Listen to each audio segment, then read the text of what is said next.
All right, ladies and gentlemen, Andrew Guy here for AndrewGuySpeaks.com, empowering you to create your greatest impact where you live, where you work, and where you play. Welcome to this special episode of the ILIR podcast. The ILIR podcast basically is dedicated for those who are on the go.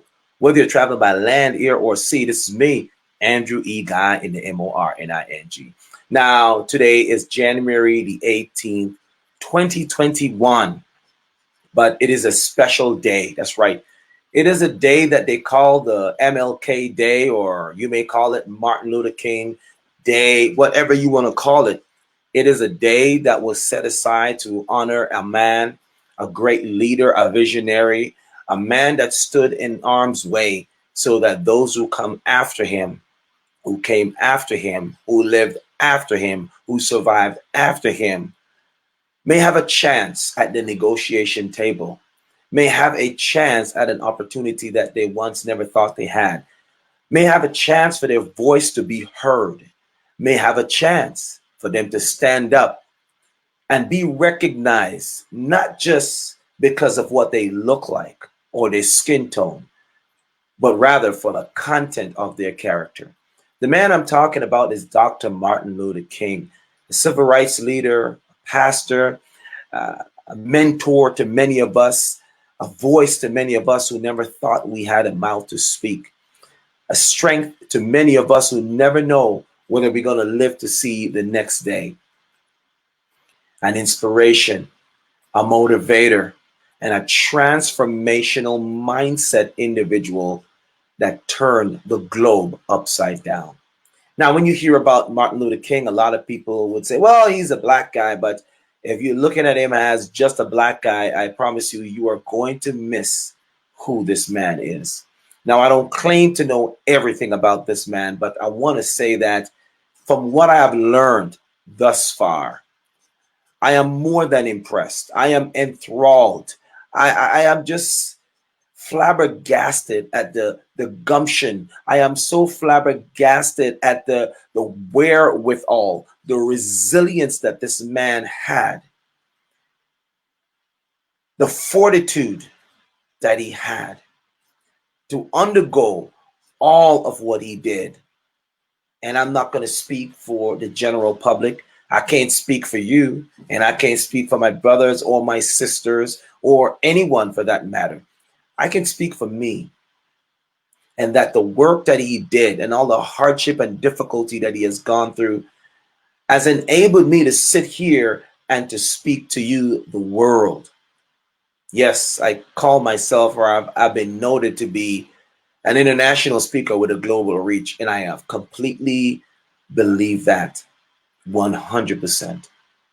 And so as we celebrate Martin Luther King's Day, I don't want you to think of it as just a day. I want you to think of it as an era. I want you to think of it as a time, as a place in time, a moment in time where we think back and reflect on the great I Have a Dream speech. And I've always said it when I have done talks, when audience bring me in to talk. And then sometimes they'll ask me, what does that mean? Especially during Black History Month. Most quote unquote Black speakers tend to be busy around those times. Why? Because we share something that the world doesn't really understand unless it's coming out of our mouths. Yes, there are a lot of people may say, well, I might not be Black, but I do understand. Congratulations. I know you do understand to some extent, but there's a difference between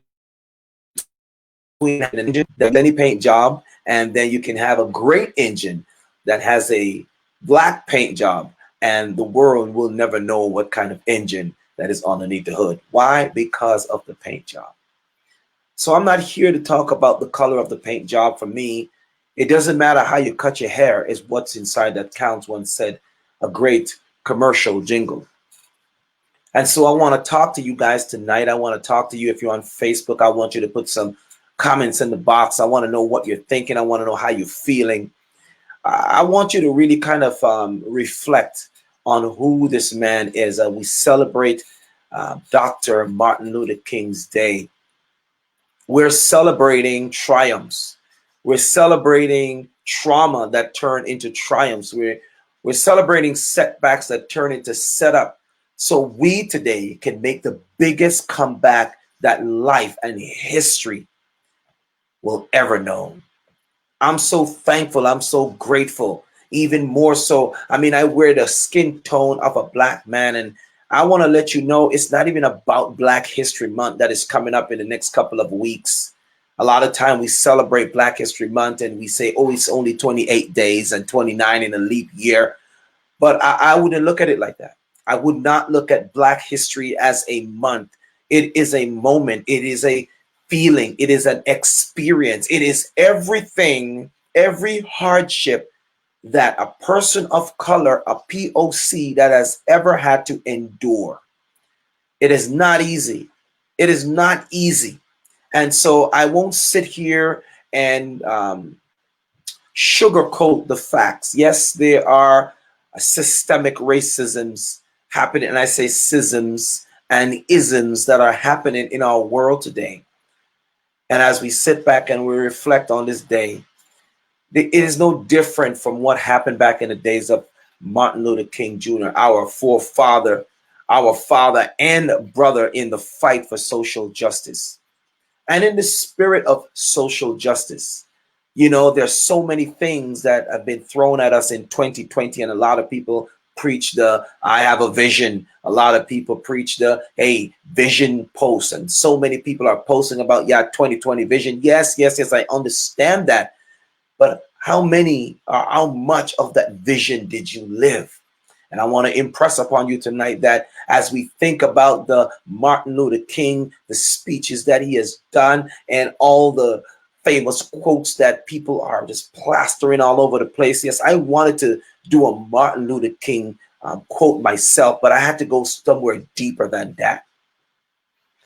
One of his famous quote that I love to this day, it said, a threat to justice anywhere is a threat to justice everywhere.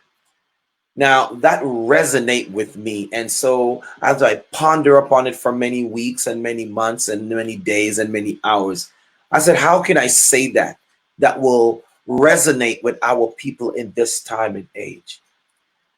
And I thought about it, I mulled it over, and something popped out of my brain. I want to share it with you. The post is out there. The biggest threat to justice anywhere is not knowing that you are a threat to justice everywhere. I'll say it again. Your biggest threat to justice anywhere is not knowing that you are a threat to justice everywhere or somewhere. Now, why do I say that? Because a lot of people live in this bubble and they think everything is great. And as long as trouble is not knocking at their door, then everything is fine. And those are the people that kind of meander their way around life and think that everything is peachy. These are the ones that, you know, that look through the glasses of what's happening out there from a television tube, and they may look at it from a overt perspective with a covert mindset. And these are not the one that get involved in the fight. I'm not asking you to go pick up a placard. I'm not asking you to go down there and stand and protest. That's not what I'm asking you for. I'm asking you to analyze where you are in terms of this issue of systemic racism. And I want to break down a few things tonight because I want you to get this. And many people are posting today, and some are posting asking you to follow them. Some are posting and they're asking you to like them. Right? I really don't like me, and that's not the point. I realize that sometimes that we have to understand that we have to first like ourselves before we can like anyone. And a lot of people are on social media, they're asking people to like them, to follow them. But would you like yourself for a day? Would you like yourself for a moment? Would you like yourself for as long as you've known yourself? Would you follow you every day? And those are the questions that we should be asking ourselves. So when I say to you tonight, I say that a threat to justice anywhere is not knowing that you are a threat to justice somewhere. Now, a lot of people may say, well, Andrew, I am not a racist.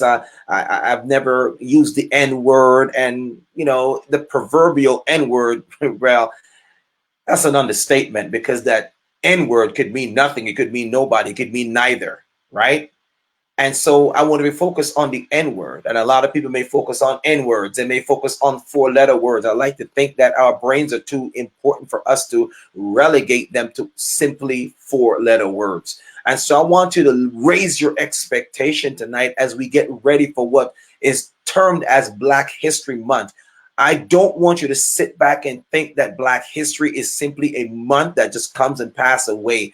It's an experience that we live. It's an experience that we breathe. It's an experience that we have nightmares over, an experience that we celebrate over, an experience that we cry over. It's an experience that we have joy over. It's an experience that we have come to sit back and think and reminisce on and say, wow, who are we? It's an experience that we're forced to ask ourselves, what is our why in life? It's an experience that we are forced to ask ourselves, where am I going? What's my purpose? What was I created to do? This is the Black experience that I'm asking you to stop and think about. Enough of this wearing the paint job, but not understanding your purpose for the engine. What's the engine?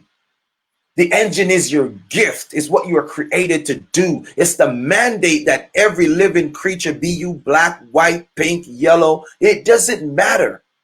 I want you to really think about that. What did you come into this world with? I'd like to say, as I've often say, that you are a gift wrapped up in a bow. And my job as a work-life integration specialist is to give you the scissors so you can cut the bow. And then you can open or unpack what's happening. On YouTube nowadays, we see tubers. They do a lot of what we call unboxing. When was the last time you unboxed your gift? When was the last time you unboxed your gift and then get on YouTube, get on social media and said, here I am, world, here I am. And I want to impress upon you tonight. I want to impress upon you today. I want you to unbox who you are. And the only way that you're going to unbox who you are is if you spend more time in the mirror instead of looking out through the window. Now, what am I talking about? I hear the questions coming. I know there's going to be comments coming, but I'm here to let you know that there is a difference in being a window watcher versus a person who spends some time in the mirror. What does that look like? The person who spends time in the mirror is the person who spends time thinking about who they are, getting to know themselves better than the world thinks they know him or her. The window watchers are the ones who are always looking out in the crowd, but they become lost in the crowd, not knowing that they are part of the crowd instead of stepping away from the crowd and be the individual that make up the crowd. Yes, we're celebrating Dr. Martin Luther King's day, his moment, his era, everything about him we're talking about. And I don't want you to ever forget it, because anyone that would trade his life, his comfort, just so you can sit in a restaurant and have a meal at any time, just so you can use any bathroom that you can at any time, just so you can be counted at any time, just so you can have the right to pursue happiness, just so you can pursue a higher level of education or any kind of education, or pursue some kind of personal self-development or enhancement for your family. Anyone who is able to do that for you deserves an opportunity for you to pause and say thank you. Many times we post these famous quotes and we really haven't gotten to the bottom of what it is. We really don't know what he's saying. We really haven't walked in his footstep or even in his shoe for a moment. Just imagine the dogs are coming at you. Imagine that you were shot at. Imagine that even your own people disenfranchise you because you know what? You stood up for them, but they weren't willing to fight the fight. It is time for our people on a whole come together to understand that they have a function in this world. And as we think and as we reminisce and as we get ourselves ready, I want you to really think, are you a threat to justice? Because remember what I said, the biggest threat to justice anywhere is not knowing that you are a threat to justice somewhere. I want to encourage you today. I want to motivate you today. I want to inspire you. And I want you to be transformed so you can be empowered to take the steps that you need to take. 92 years ago, the earth, planet Earth, was blessed. Planet Earth was graced by the presence of Dr. Martin Luther King. January 18, 1929, in Atlanta, Georgia. 92 years ago. And 53 years today, that gift was taken away. 53 years. At his death, he was 39. Imagine what he had accomplished in his little time that he was here. And so as we post the quotes, as we post his famous picture, as you post his, I have a dream. I have a dream that one day, not many days, one day, he always said from his great speech that we will be judged by the contents of our character and not by what we look like on the outside. They're great men, they're great women, they're great boys and girls who are people of color. But I like you to step away from the paint job of the skin, and I want you to look deep underneath the hood. I see surgeons, I see lawyers, I see doctors, I see firemen, I see thought leaders, I see experts, I see surgeons, I see leaders, I see, above all, agents of change who refuse to go through life meandering around, scooting around, and not becoming involved in this change for what we call justice. Today's systemic racism has become so embedded in our world that everywhere you look, it's there. And for the ones who live this covert life, whether you're in Canada or you're in the United States, North America, Australia, Africa, Asia, Europe, the Antilles, Caribbean, wherever you are, your biggest threat to justice is not knowing that you're a threat to justice somewhere. When we think about systemic racism, we really got to think about what is it? So when we think about systemic racism, I'm going to give you a few things that I want you to write down. Think of a system. A system is made up of many parts. And the survival of that particular practice and or belief system is maintained, and its perpetuity is continued or fostered by the people that make up the system. This is why the biggest threat to justice anywhere is not knowing that you are a threat to justice somewhere. If you're not doing something about this, you are part of the system. You are maintaining, you're sustaining the system. And here's what I want you to understand about a virus. It needs a host for it to live in. Racism has become so systemic. It lives in the system and in the mindset of individuals. The only way that it will live is if it is practiced, if it's sustained, if it's given life. Outside of humanity, there is no racism. It's been a long time since I've seen animals look at each other. A zebra look at itself and said, I don't like the black stripe on me, so I'm going to stay white. I don't like the white stripes on me. I don't like the white stripe on me, so I'm going to stick with the black. And so I want you to understand that systemic racism is not just what's on the surface. Systemic racism, it is systemic because it is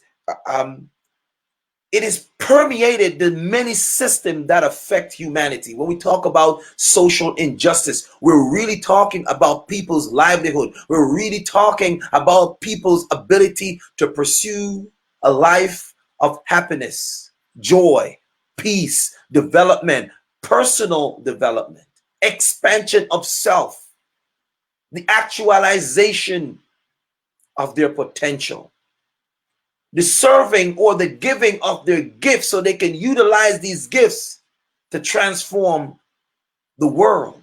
And the world is not just a system, it is a system, again, that is governed by humanity. Systemic racism is everywhere. And remember, you are a threat to justice everywhere if you don't realize or not knowing that you are a threat to justice somewhere.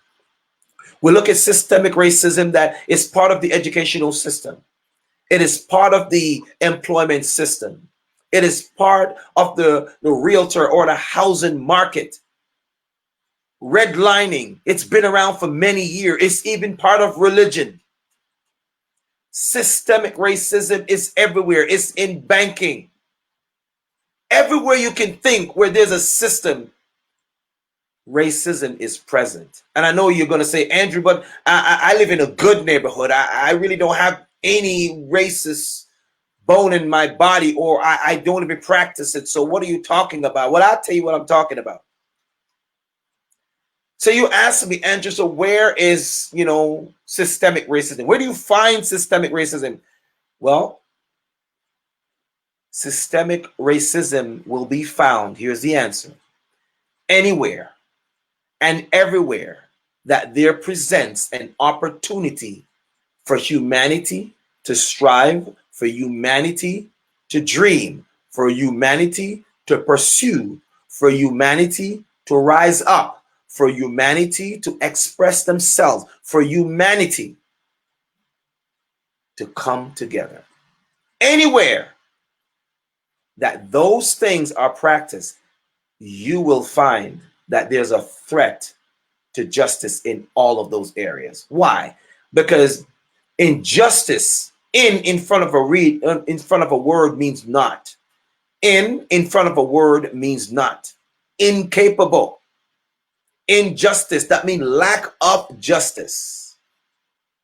So I want to encourage you today as we celebrate Dr. Martin Luther King's birthday, because 92 years ago on January 18, 1929, this gift was brought into the world. And so we celebrate today. We lift the fist, not the black fist, but every fist with great triumph that this gift was given to planet Earth. And I know you're saying, but Andrew, duh, he was on Earth because all humans live on Earth. But I want to let you know he could have been sent somewhere else. But we're so thankful. I feel so blessed. I feel so honored to even mention his name in my mouth today. And so as we celebrate, I don't want you to just post a post. I want you to put some words to that post that you're posting. And I want you to lift every voice and let people understand that even though he had once said, I have seen the promised land. I've been to the top of the mountain and I have seen the promised land. The promised land is now. I don't want you to sit back and think, I have a dream.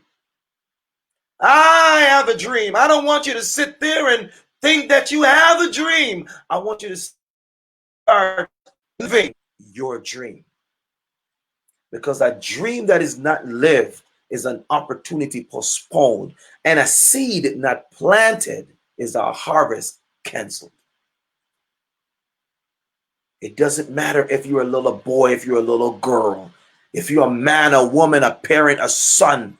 or a daughter, I want to encourage you today. Whatever your dream is, I want you to get up. I want you to lift yourself up out of the muck, out of the mire, and I want you to put on a new mindset. You know, I was fortunate to write a book called Work Your Words. And I want to ask you, what words are you working?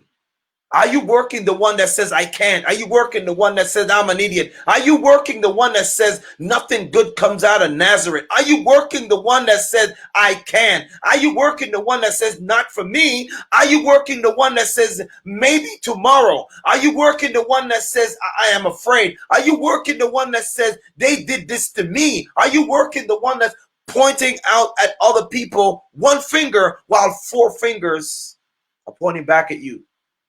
What word are you working? I want to encourage you to start working the right word so you can find your pathway to your personal success. You deserve to be heard. You deserve to be seen. You deserve to have an opportunity. Remember, I did not say equal opportunity, because not every opportunity is equal. And a lot of people are fighting for equal opportunity. You're fighting the wrong fight. Not every opportunity is equal. Equity may be something you can strive for, but there's no such thing as equal opportunity. Why? It would be factual if each of the individuals that are pursuing that opportunity had the same skill set, had the same mindset, had the same history and background, setbacks and setups. That statement would be factual. But there is no such thing as an equal opportunity. You just need an opportunity. That's exactly what you need. I'm excited.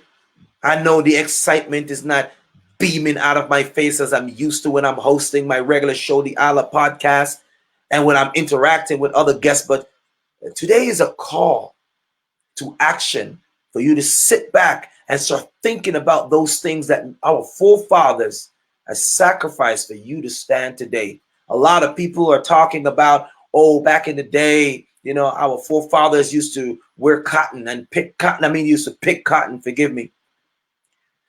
But I want to let you know that today we have a privilege to wear cotton instead of picking the cotton as they once did. And I want to let you know that everything that they have been through so that you can stand here today. And I don't want you to take that for granted, because the moment you take that for granted is when you look at yourself as insufficient, insignificant, a mistake. Nothing about you is a mistake. Absolutely nothing about you is a mistake. And I love what the biblical verse said, Esther, you are made for such a time as this. And yes, indeed, you are. I'm excited. I am too excited. And I say too excited because I'm excited for me and I'm excited for you. I am too excited. I'm excited for what you're going to do with your life. I'm excited when you start to work the right words. I'm excited when you know who you are. I'm excited when you understand your why. I'm excited when you get up. And matter of fact, a lot of people struggle with finding this why. And I'm going to answer that question right now. Yeah, it's become a cliche. What's your why? And I'm going to break it down for you so you can get it in full color. When you think about your why, I want you to think about a fork in a road. You are a motor vehicle and you're on a journey and you're driving. The amount of intensity that you put forth to pursue your journey is called your engine. And a lot of us, I want you to lift your chin up and be proud, because you got what's called a Hemi underneath that there hood. And as you journey on this pathway to find your personal success, and remember, success is first personal before it becomes public. I encourage you to pick up a copy of this book. Pick up a copy of this book. Work Your Words. Find your pathway to personal success. Pick it up. Pick up a copy. Run out there and pick up a copy. Work Your Words. I'm excited today, But as we talk about finding your why is a fork in the road. Look at my hand. You were driving on a singular road and you reached to a fork in the road. That's your why. And you're asking yourself, why am I here? And most people stop there because they've been told they don't know their why. And it's been used as a cliche. I want to help you break that down today. I want to help clarify something for you today. I want to help move you because you're stuck. I want to help you to get unstuck. And I want to help to push you and boost you so you can get on your way. If you have come to a fork in the road and you're wondering what is your why, here is your answer. If you want to get rid of a why or to solve this why answer, you just simply need to make a choice. You cannot go two places. The great scripture once said you can't serve man and money. And I'm here to let you know you cannot serve two decisions. You're going to have to make one. What you have in front of you is called opportunity, not equal opportunity, and not all opportunities are equal. That's why you have a fork in the road. You have a choice to make. And the only way that you can actually get the best of opportunities is to understand that within opportunities, you have what's called a choice. And within choices, you have to decide. And so here is how you get rid of the fork in the road. Be careful what finger you're holding up now. You want to bend the middle finger down. And then when you bend that middle finger down, that fork in the road will disappear and become an index finger that points you in where you need to go. What am I saying to you? You're going to have to get rid of the fork, decide, and point. And I want you to make up your mind that you're going to keep on moving forward regardless of what's happening. You have made a choice. A lot of people have made a choice, but they live in regret. They're living regret now because they wish they may have made the other choice. And the choice that they made wasn't the one that looks popular. It's not the one that the crowd is, is glorifying. And that's what we do. We're looking for the choice that everyone likes.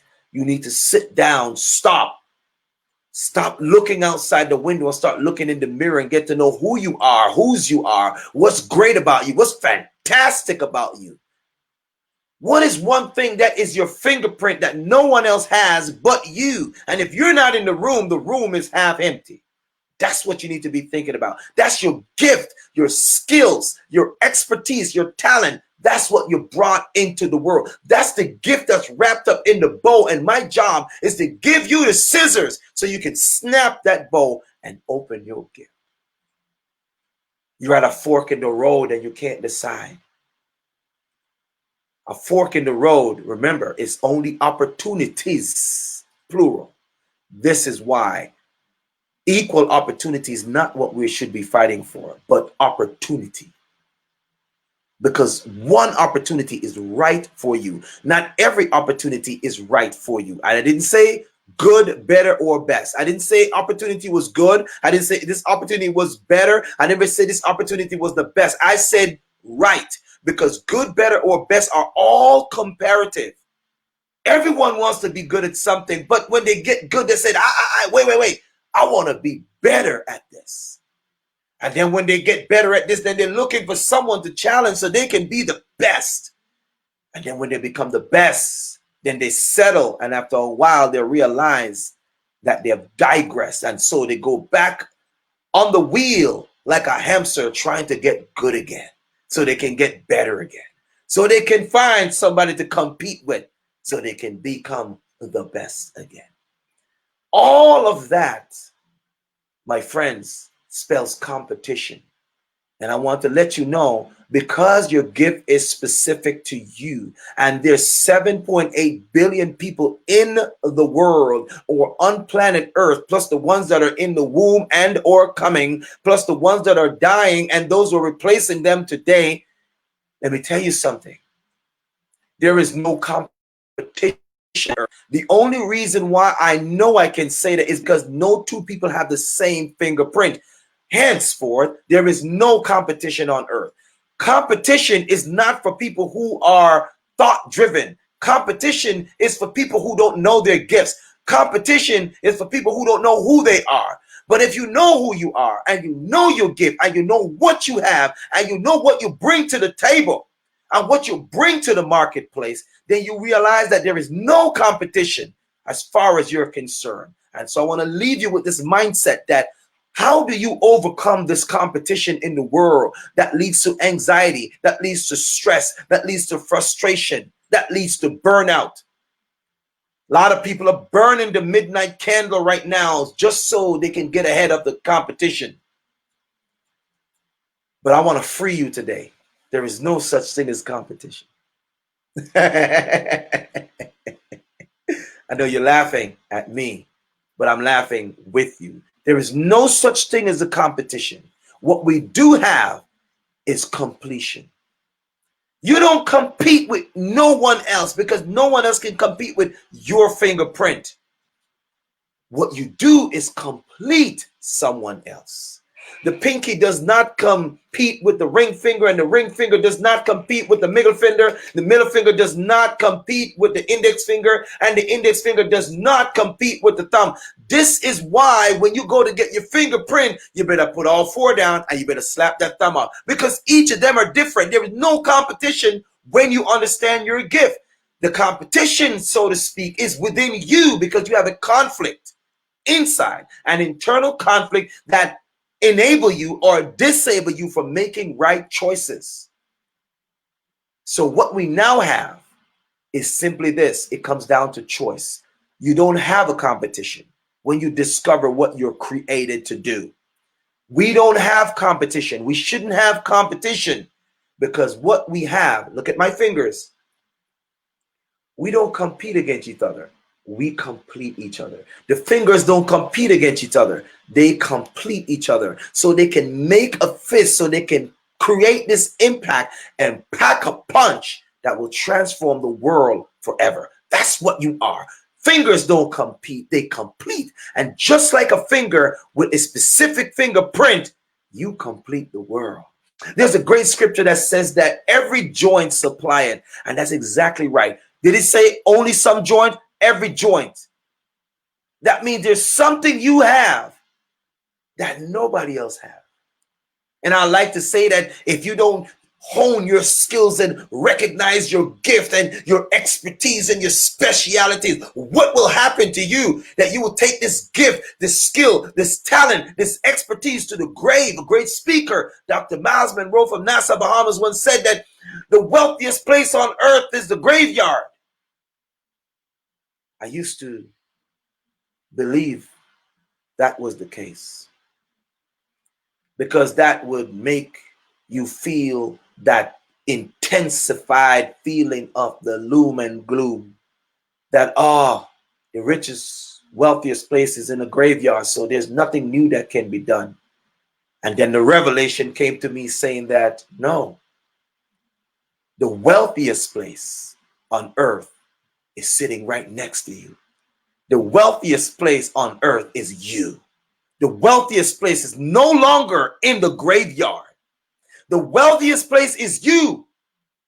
And I say this to say that. You asked me the question, you say, Andrew, what are you talking about? How so? The people that are in the graveyard are not even in the graveyard. You have what's called mulch. And I want to give you a little bit of botany, a little bit of biology, help you to understand that the earth and the maggots and all of the little joints that supply, that every creature that's supposed to play a role in the circle of life. You don't eat maggots. You don't break down dead corpse, but there are creatures who are created to do just that. And so when they break down corpse, all of this become mulch. And it becomes fertilizer for the trees. And you ever wonder why the trees are always dancing? It's because they got your dream. It's because they got your vision. It's because they got your mission. It's because they got the books. It's because they got the music. It's because they got your hopes. It's because they got your expectation. all in their roots. And so they dance back and forth. But like, ooh, every day they got a new tune going through their roots. And they say, wow, this is a new one. Never heard this one before. And then the wind comes and shake them from side to side and say, wow, this was so-and-so that should have made that music. This was so-and-so that should have wrote that book. This was so-and-so who should have taken over from that leader. That's what's happening. That's why the trees are excited, because they got your gifts in their roots. And so I give you this understanding that your gifts, your expertise, your specialities, none of which belongs in the root of trees. They belong in the hearts of men. And so that's why we celebrate Dr. Martin Luther King Jr. today, because he had a dream, but our day to day, our moment is for us to live the dream. And so you ask me, Andrew, you talk about the why, you talk about the fork in the road. Help me understand that. Help me get that. Help me know what my why is. I've said it before. You don't need equal opportunity. You need an opportunity. Because not all opportunities are equal. They're only equal if everyone on earth had the same fingerprint. Everyone on earth thought the same way. Everyone on earth had the same structure, had the same mindset, have the same skills, talent, expertise, have the same background, had the same setbacks, had the same setups, and had the same comebacks. That's the only way that I know that you will have and have a need to fight for equal justice or equal opportunity. Because not all justice are equal. Not all opportunities are equal. And not every man was created equally. Yes, we are created as human beings, but our past and our experience is what separates us and make us amazing individuals, make us thought leaders, and make us triumphant, and make us overcomers, make us warriors. If that were the case, there wouldn't be a David and a Goliath. Goliath was feet tall, big, tall giant. And David was only a shepherd boy cleaning the dung of the sheep, but he swung and he rolled it up and he let it go and let that slingshot go. And there was power behind that rock.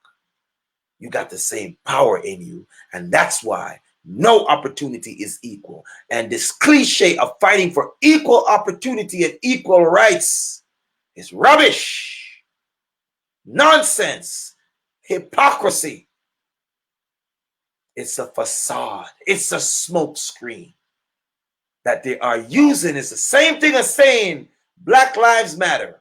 Heck, all lives matter. All opportunities matter.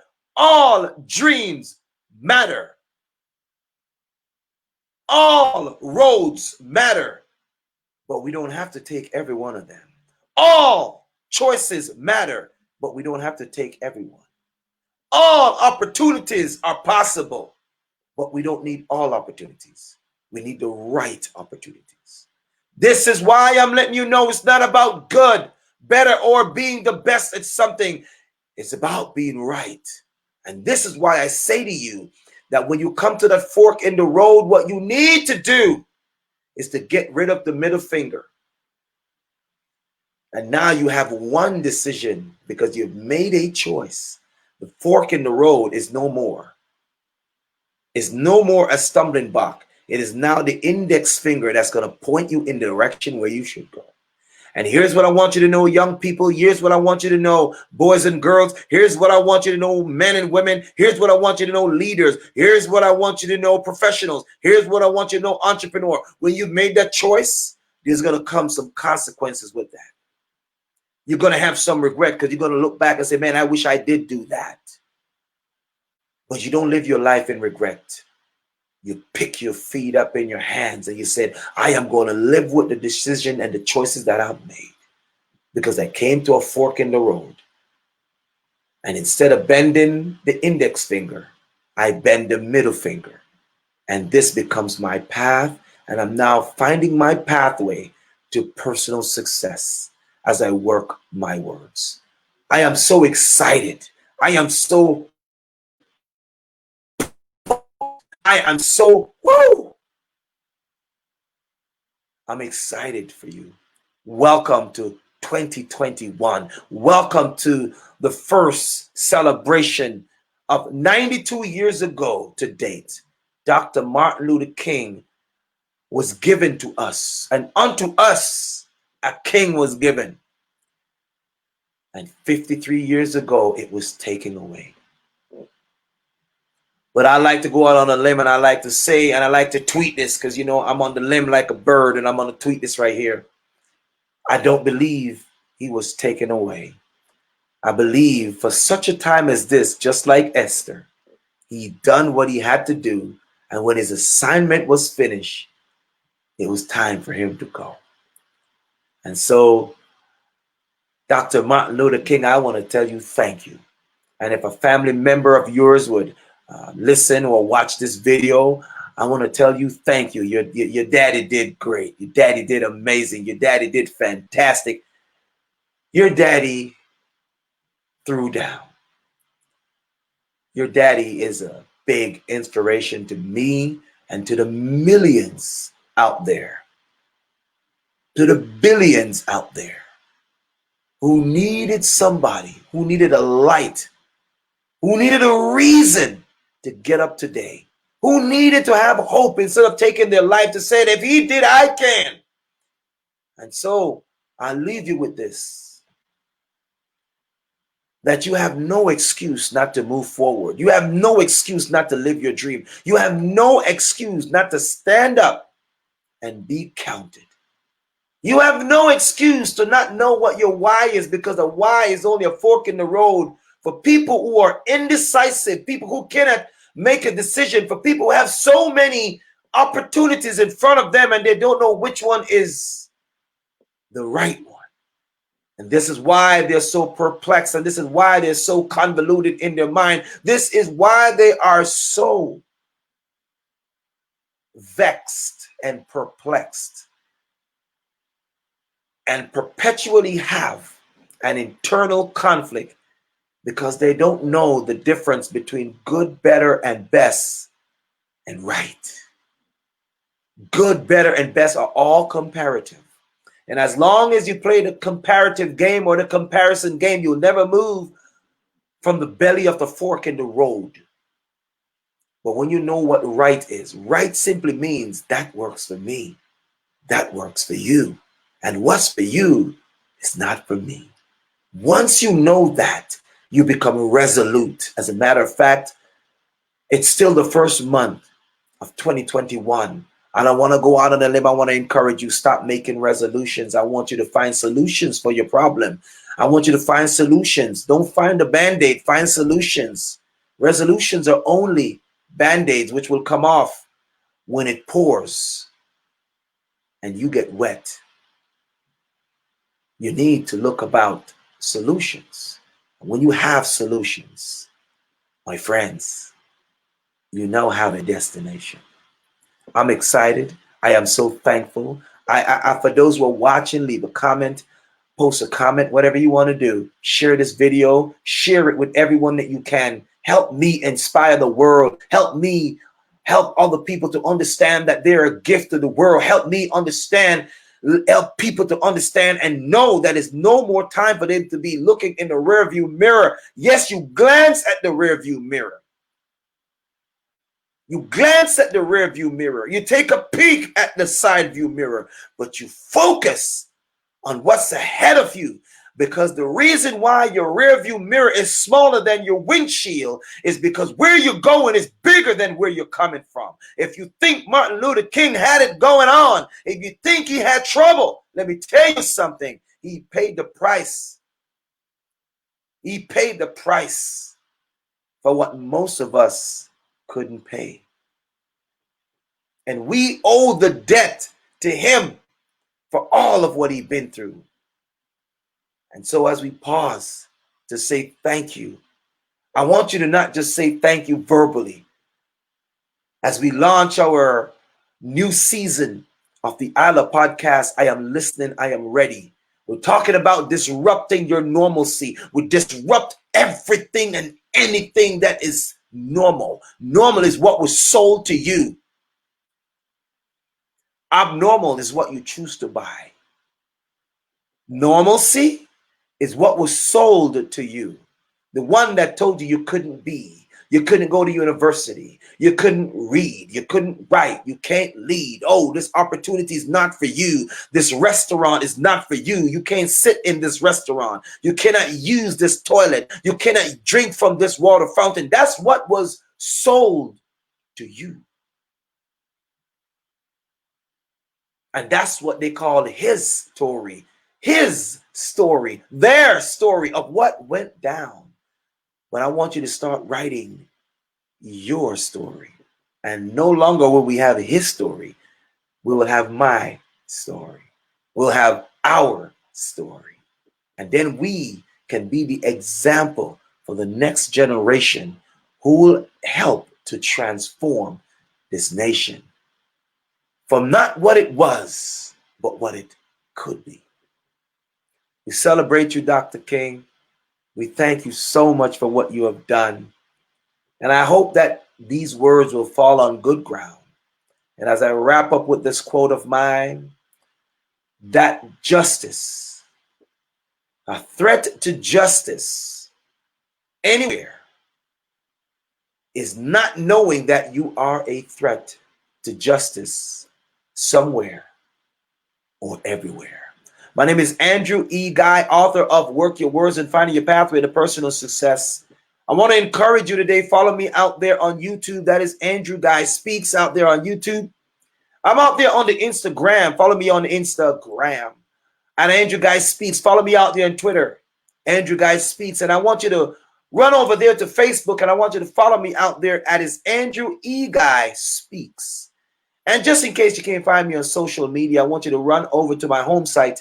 And that's my webpage, the official website of Andrew E. Guy, and it is www.andrewguyspeaks.com. I would love to continue this conversation. If you're a thought leader, I just want to throw this out there.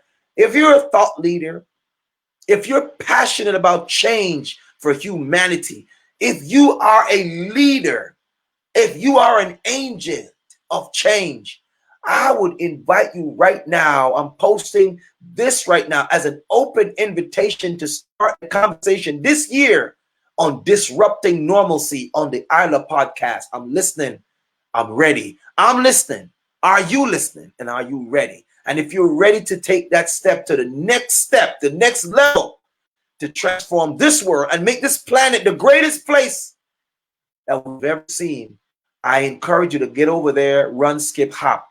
And I'm going to put the link inside the description. I want you to get out there and I want you to subscribe to my channel. I want you to get over there and subscribe to me on YouTube, because I'm going to be bringing this talk every single month for the rest of this 2021. I'm excited about what's going to happen. I'm so excited about what's going to happen. And I'm even more excited for you, because when you figure out how to answer this question, the why factor, all you have to do is make a choice, because the opportunities that are there, not all of them are for you. There's only one you need. And when you get that one, I want you to step up, just like it's a baseball game. And I want you to take that bat. I want you to make a swing. And I want you to swing and give life your best shot. My name is Andrew Guy. I want to thank you so much for hanging out with us at ILIR-PODCAST. I'm listening. I'm ready. It is the podcast that's dedicated for those who are on the go. Whether you're traveling by land, air, or sea, this is me, Andrew E. Guy, in the MORNING. And until then, take care of yourself. And remember what we always say. Keep listening. Stay ready. Talk soon. Peace.